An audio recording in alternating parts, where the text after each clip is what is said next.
What if I told you that the humble fruit holds the key to better gut health, disease prevention, and even mental well-being?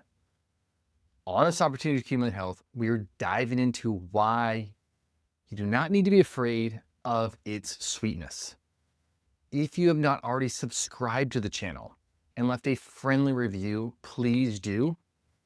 This is how people find this channel and they receive the opportunity to accumulate health like you have. So over and over, patients tell me how they were told not to eat fruit or thought they should not eat fruit because it has too much sugar. Please understand, out of the gate here, sugar is not the enemy of your health, contrary to popular science. High fructose corn syrup and the fluffy white sugar added by the tablespoon to, say, your vanilla flavored yogurt is indeed a health adversary. But fruit sugar is encased in blood sugar balancing fibrous material, minerals, and polyphenols.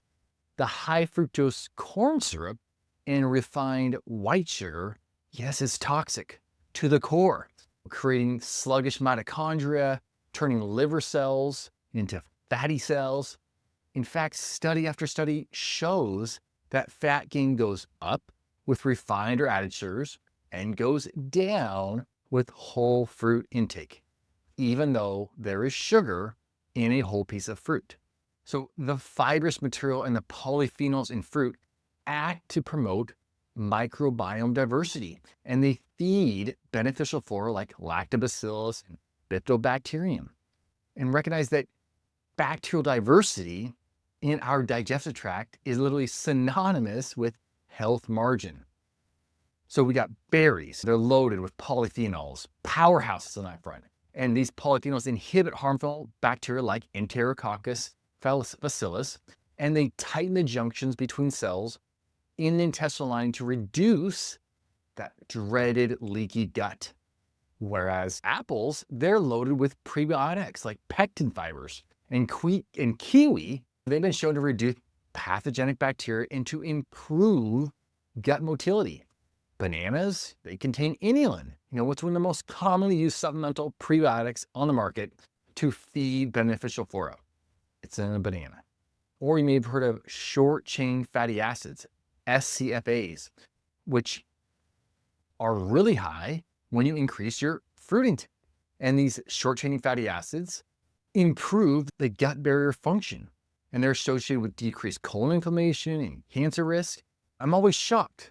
Like, where are these people getting this information when they tell me that eating fruit is a bad thing because there's sugar present in it?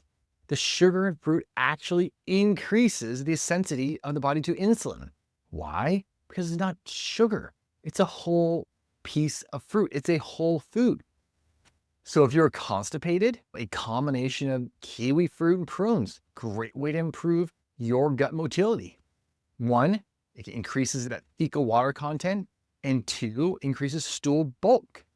So just take it slow though. Consuming 6 dates today, you're probably gonna with gas. So take it slow, folks.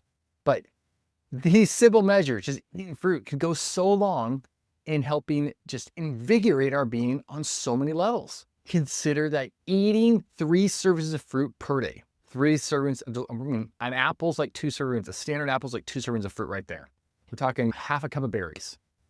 Reduces breast cancer risk by 11%, decreases depression risk, decreases cardiovascular disease, decreases type 2 diabetes risk. Citrus fruits, in fact, seem to have an affinity for decreasing respiratory cancers. And apples have an affinity for reducing colon and rectal cancers. Of course, berries and cherries, just endless studies showing anti-tumor effects, shrinking tumor actions. The benefits are endless. This is, of course, in stark contrast to those ultra-processed sugars, the high fructose corn syrups, and the insanely toxic artificial sweeteners.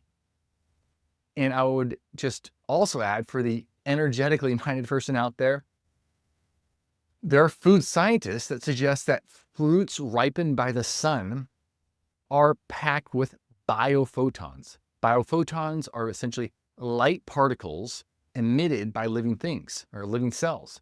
And the biophotons, they improve cellular communication, mitochondrial function in the human body. Basically, when you grab those ripe blueberries off the bush or the ripe apple off the tree, you're literally taking a little bit of sunshine and consuming it. Doesn't that sound amazing? All right, so I would love to hear about the fruit trees. I know how they're growing in your yard, what your favorite fruit is, how you utilize fruit in your dietary routine, or if you have issues with fruit. The deal is, fruit is a whole food. Don't let me, all the way back to Genesis, we've been talking about fruit in the Bible. Do not let people convince you that somehow eating an artificially sweetened thing because it has 0 calories is somehow better than a whole food substance that has so many things we don't even know. We know all this stuff about whole pieces of fruit and their benefit to the body. But there's literally probably millions of things we do not know, do not understand, that are going on all the time when we eat a piece of fruit that enables us to shine in life. All right, I'm Dr. Matt. I'll talk to you guys and gals later. Be sure to look below for the latest download so you can accumulate health each and every day of the week.